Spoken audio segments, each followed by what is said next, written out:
Today, I'll walk you through how to make advanced Airtable forms even if you're a total beginner or just need a quick refresher.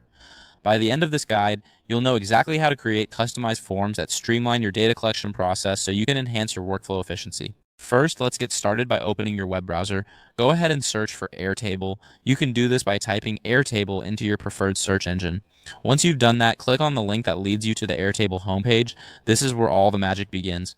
Once you're on the Airtable site, look for the option labeled My Apps. This is typically found in the upper right corner of the screen. Clicking here will take you to your dashboard where you can manage your projects and forms. Next, we want to explore the templates that Airtable offers. Click on the Start with Templates button.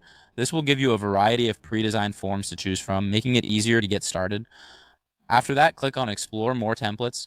This will open up a wider selection of templates that you can utilize for your advanced Airtable forms. Don't worry if your dashboard looks slightly different. The layout may vary based on updates or personal settings. Now, let's type in form in the search bar to narrow down our options. This will help you find specific templates related to forms, ensuring you can create exactly what you need.